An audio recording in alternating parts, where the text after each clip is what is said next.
Каким будет урожай картофеля в этом году? Глава региона побывал в ГУПе «Магаз». В рамках нацпроекта «Безопасные и качественные автомобильные дороги» реконструируют трассу Алиюрт-Экажево.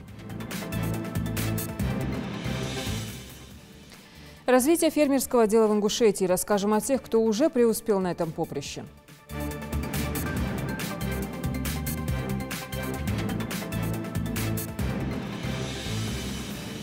Здравствуйте, это новости 24. Сегодня Юнусбек Евкуров побывал на экажевских землях государственного унитарного предприятия «Магаз». Глава региона проверил, в каких объемах выдастся урожай картофеля в этом году и как продвигается подготовка к предстоящему осеннему сбору. Микаил Тангиев с подробностями. Как он будет? План где-то 28 лет, планируем 35. Картофель сорта Рока был завезен из Северной Осетии и высажен в начале весны на площади более чем 150 гектаров. На посадку 1 гектара земли было использовано 3,5 тонн семян картошки. Согласно производственным показателям, в ГУПе «Магаз» планирует собрать в этом году 280 центнеров с гектара. Глава региона распорядился, чтобы поставленная задача была выполнена в полной мере. Кто план не выполняет, того просим уйти. Поэтому это соглашение вы сейчас должны предупредить письменно всех. План выполнен, пожалуйста. План не выполнен, идите домой. Ну и плюс мы должны четко график составить. Во-первых, кредиторки обосновать, на каком основании кредиторку сделали. Кредиторк мышки, он есть там сезонный или там пассивный даю, у него может быть недели кредиторку выдаст, там я у тебя взял, у него взял. А через неделю рассчитался. Кредиторка, любая кредиторка, она должна разрешить, письменное разрешение. Сажом письменно вы должны ему дать разрешение. А разрешение Москву, тогда, когда вы ему гарантируете, что это рубль, вы ему вернете, он рассчитается. Значит, халдешин. Если письменного разрешения нет, то значит... Письменный, жесткий, вот это все пропишите. Да, довести до и к концу сезона итоги подвести, уже каждый, кто не справит задачу, все, идет домой и все. Общая площадь засеянной территории на землях Экажева составляет почти 200 гектаров. Это кукуруза и картофель. Директор предприятия отмечает, что в прошлом году добились урожайности в 270 центнеров с гектара, а прибыль составила почти 2 миллиона рублей. Надеются они на щедрый урожай и в этом сезоне. Сейчас аграрии находятся на стадии обработки. В этом году нам удалось посеять 400 гектаров озимых, 150 гектаров картофеля и 350 гектаров кукурузы. Сейчас идет у нас обработка яровых культур, опрыскивание, культивация, рыхление. Вот такие работы мы ведем. В сельхозпредприятие «Магаз» входит 5 хозяйств сельских поселений Яндыри, Газиюрт, Экажево, Сухаки и Алиюрт. Всего посевные площади ГУПа составляют почти 1000 гектаров, на которых выращивается озимая пшеница, ячмень, кукуруза и зерно, картофель и однолетние травы. При хорошем урожае аграрии рассчитывают получить общую прибыль в 80 миллионов рублей. Ну а в противном случае на помощь придет кредитование сельхозпроизводителей. У нас работают сейчас страховые компании. 50% государства возвращает страховой компании. Кроме этого, мы сейчас добились поддержки главы республики, что банки нам будут кредитовать. То есть ему надо искать 27 миллионов для того, чтобы провести все работы агротехнические. Сейчас в льготное кредитование есть такая программа от 1 до 5%. Вот это сейчас мы будем, после этой уборки, будем начинать, уже будем брать эти средства и будем четко выполнять все агротехнические работы. Поэтому будут результаты. Минсельхоз Ингушетии постоянно оказывает поддержку этому предприятию, и поэтому уже в следующем году в ГУПе «Магаз» планирует увеличить посевную площадь картофеля на 100 гектаров и получить вдвое больше урожая, использовав собственные элитные семена. Микаил Тангиев, Адам Далаков, Новости 24. Качество бензина, реализуемого в Ингушетии, и возросшие на топливо цены активно муссируются в интернете. Вброс информации произошел недавно. Взять комментарий у гендиректора «Ингушнефтепродукт» и пообщаться с автолюбителями выехал наш корреспондент. Некачественное топливо, ложные и ничем не закрепленные вбросы в интернет. В ход пускают любую информацию. Очередная утка, связанная с топливом, реализуемым на заправках Роснефти, и завышенные цены, была отправлена в интернет. По этому поводу в дочерней компании «Роснефть» в республике прошло внеплановое совещание. Батырбек Хаматханов, генеральный директор «Ингушнефтепродукт», отметил, что подобная дезинформация на руку конкурентам. Это своего рода закулисная игра наших оппонентов, которые пытаются отрицательно выставить в свете наше общество по реализации наших нефтепродуктов. Хочу заверить нашего потребителя, что наше топливо, безусловно, отвечает всем предъявляемым требованиям и соответствует ГОСТу. Проверить топливо на октановое число, проводимость, наличие металлических присадок, а также каких-либо других примесей и продуктов. Такая задача стоит перед мобильной лабораторией по контролю качества продукции Роснефти. Кому как не водителям проверять на собственном автомобиле качество бензина. Машина всегда остро реагирует на любой подлог. Заправляюсь, конечно, через день, через день, через два, ну, большинство случаев, каждый день. Обслуживание нормальное, бензин тоже подводит. Качество нормальное. Постоянно только здесь заправляюсь. В Магасе работаем рядом, всегда здесь заправляемся. Вас устраивает качество бензина? Да, очень устраивает. Любой, 95-й, 2-й, 8-й, любой нормальный бензин. Вся работа компании построена на том, чтобы качество поступаемой продукции в Ингушнефтепродукт и топлива, на которое у клиентов немалый спрос, соответствовал всем требованиям и стандартам. Специалисты взяли пробы топлива на 4-й, 20-й и 5-й АЗК. Согласно предварительному заключению, все виды отпускаемого топлива соответствуют нормам. Безусловно, отрадный факт, потому как мы выдерживаем все нормативы и двигаемся в правильном направлении.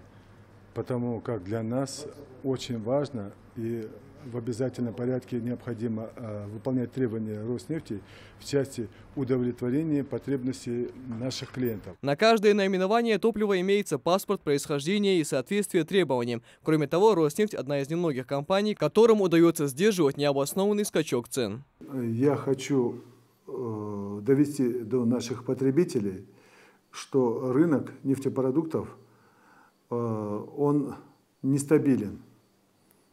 На территории Российской Федерации повсеместно наблюдается рост цен на топливо. И, безусловно, это будет отражаться и на нашей деятельности. Тем не менее, и руководством республики, да и нашим дочерним обществом принимаются все меры по недопущению скачкообразного роста цен. Вместе с тем мы полагаем, что со следующей недели цены на топливо, для нашего потребителя, я думаю, это будет не так разительно сказываться на семейном бюджете, но тем не менее по видам топлива предполагается рост цен не более 20 копеек. Помимо ведения успешного бизнеса, компания «Роснефть» на территории нашего региона активно реализует благотворительные проекты. Так, в рамках сотрудничества компании «Роснефть» с Ингушетией построен ряд социально значимых объектов. Микаил Тангиев, Адам Гулоев, Адам Далаков, Новости 24. В рамках нацпроекта «Безопасные и качественные автомобильные дороги» реконструируют трассу Алиюрт-Экажево. Полотно протяженностью 3 километра, шириной в 7 способно будет выдержать нагрузки более 60 тонн. В ремонте эта трасса нуждалась давно. Со временем асфальт начал деформироваться и разрушаться. Жаридат Халухоева расскажет. Реконструкции 3-километрового участка автодороги Экажево ждали не только жители поселения, но и все автолюбители, которым приходится проезжать здесь каждый день. Увеличение транспортного потока и стало основной причиной обновления трассы. Дорога попала под нацпроект «Безопасные и качественные автомобильные дороги», в рамках которого здесь идет полная модернизация дорожного полотна. Гравийное основание мы отсыпаем 2 слоя по 30 сантиметров, а асфальтобетонное покрытие также 2 слоя. Нижний слой идет крупнозернистый асфальтобетон 7 сантиметров. Верхний слой мелкозернистый асфальтобетон 6 сантиметров.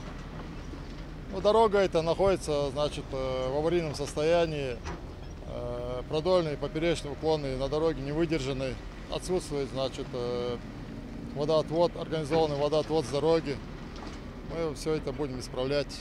Автодорога уже давно исчерпала свою пропускную способность и перешла в режим перегрузки. Мелкие выбоины и огромные дыры в асфальте не только по обочинам, вдоль и поперек и без того узкой дороги. Обновленное полотно шириной в 7 метров способно будет выдержать нагрузки более 60 тонн, а значит прослужит без ремонта не менее 10 лет. Свыше 700 метров этой автодороги уже заасфальтированы. Сейчас рабочие заняты на километровом участке дороги. Здесь уже проведены подготовительные работы по установке щитов, временных дорожных знаков, работа по созданию геодезической основы. Сейчас рабочие заняты разборкой старого дорожного полотна и выравниванием основания под новое. Если раньше здесь проходила земляная полоса, то теперь ее заасфальтируют, а вместе с ней новым слоем асфальта покроют и всю дорогу. Там, где имеются неровности, придется проводить более серьезную работу, но за качество представители подрядной организации ручаются.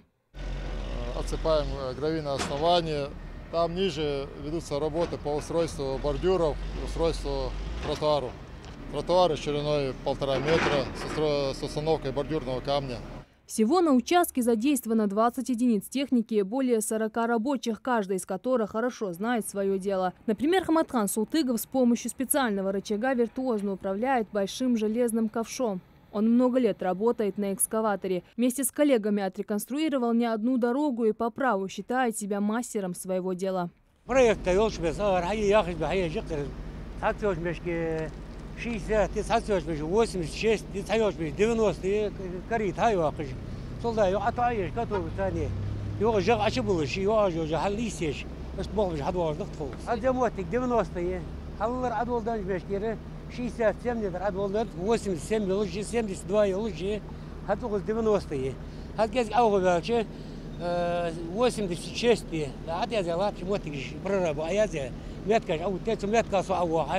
Конечно, местным жителям и водителям придется запастись терпением, ведь по окончанию ремонтных работ проехаться по обновленному участку будет легче и гораздо приятнее.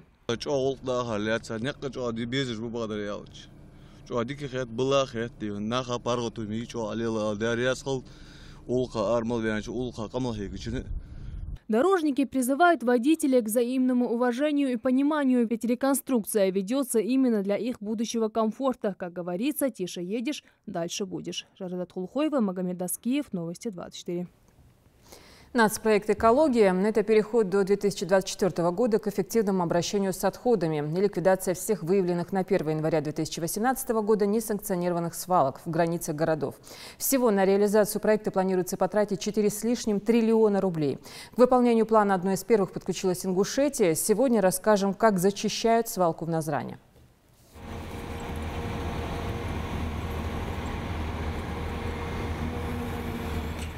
Уже больше 2 недель в режиме нон-стоп ведутся работы по ликвидации мусорной свалки площадью 10 гектаров в Назране. Десятки груженных самосвалов каждый день вывозят тонны мусорных отходов. Работа проводится в рамках нацпроекта «Экология». Эта программа направлена на ликвидацию стихийных свалок и объектов накопления экологического вреда. Первоначально мы внесли эту свалку в государственный реестр федеральный. После этого сделали всю необходимую работу для того, чтобы включить ее в национальный проект «Экология», который разработан в рамках реализации майского указа президента Российской Федерации. Вообще сам подпроект этого национального проекта, это называется «Чистая страна». В рамках этого проекта мы планируем ликвидировать как вот эту свалку, так еще и 3 свалки дополнительные. Самое главное – это реализовать те целевые показатели, которые у нас заложены в проекте. И это нужно сделать именно в этом году. Эта свалка существует больше 15 лет. Мусор давно осел и зарос травой. Приходится глубоко копать, чтобы очистить почву. Идет подготовка проезжей части, отсыпка ПГС, ну и вывоз мусора. Идем по графику, даже возможно с небольшим напряжением. Надеемся, что срок закончим. Позаботились и о чистоте жилых районов. Каждый груженный самосвал накрывает специальной защитной сеткой. Благодаря этому при транспортировке мусор не сыпется на проезжую часть и не доставляет неудобства жителям. Приоритетными задачами национального проекта «Экология» является решение проблем загрязнения природных ресурсов, неэффективности утилизации мусора, негативного техногенного влияния на окружающую среду. По программе нацпроекта планируют провести ряд работ по ликвидации еще 3 свалок. Помимо этой свалки у нас в этом году планируется свалка в сельском поселении Нестеровское. Далее в следующем году, в 2020 году, будет ликвидирована свалка в городе Малгобек, и в 2021 году свалка в городе Карабулак. В сельском поселении Нестеровское работы начаты уже с 6 мая текущего года. Уже вывезено 60% грунта свалочного, там 251 тысяча кубометров общий объем. Вывезено вот этот объем. Все вывозится на санкционированный полигон. Площадь той свалки у нас 8,77 гектаров. Самая большая у нас свалка, потом уже, которая на 2020 год идет, это свалка в городе Малгобек, там общая площадь 19 гектаров. И опять же, транспортировка уже, плечо транспортировки довольно-таки длинное. Ну, далее Карабулак, пресловутая свалка, которую давно пора ликвидировать, которая практически находится между двумя муниципальными образованиями крупными, тут даже СП Плива, Назрановский район, и сам город Карабулак. Главное направление национального проекта «Экология» – улучшение экологической обстановки в стране и, соответственно, качество жизни граждан. В Ингушетии к реализации этой важнейшей задачи приступили одними из первых. Идрис Ижиев, Джамалей Тамасханов, Новости 24. Овощную продукцию земледельцы республики выращивают не только на полях, но и в своих теплицах круглый год. С учетом запрета на импорт ряда продовольственных товаров, в том числе овощей, этот бизнес прибыльный и перспективный, но добиться высокой рентабельности удается далеко не всем. Однако ингушские фермеры настроены серьезно при условии благоприятных агротехнических условий. Репортаж Аси Ивлоевой. Помидоры разных сортов, огурцы, перец, зелень и даже цветы. Магомед Нальгиев уже 30 лет занимается ведением крестьянского фермерского хозяйства, которое специализируется по различным направлениям. И ни разу, к слову сказать, об этом не пожалел. Хотя бы потому, что, не считая прибыли, он всю жизнь кормит свою семью экологически чистыми продуктами, за которых он может поручиться сам. За год здесь снимают до нескольких тонн овощей, которые у населения республики пользуются большим спросом. Аяш культуры худших сложлят талмотах и сунамал хамхайза агучу та ох химият ятт санаж дука твашт бог бендел химические удобрения ятцо сюда помидоржу так нарсжу анзерж перед Новым годом дайне помидорж это японские озари турецкие японские ждика хани восхо та до Нового года нарсж хани тхауч в сентябре, августе, да, и на до Нового года. Ведением фермерского хозяйства Магомед занимается не один. В данном случае это дело семейное. Например, за теплицами ухаживают в основном женщины. Именно они решают, какой сорт овощей им посадить и чем их удобрять. Для выращивания подбирают гибриды томатов, прежде всего устойчивые к заболеваниям с ограниченным ростом. Но особым спросом населения республики пользуются так называемые розовые помидоры.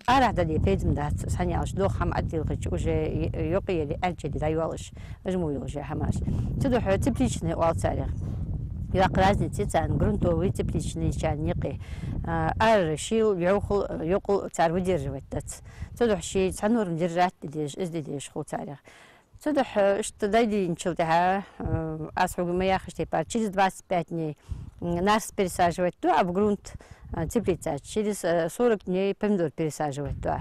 Ну цинк хаджат ахкуже даху был хаба. Помимо овощеводства, фермер занимается также разведением пчел. Во владении Магомеда более 50 пасек. Этим ремеслом он занят аж с 95 года и имеет своих постоянных клиентов.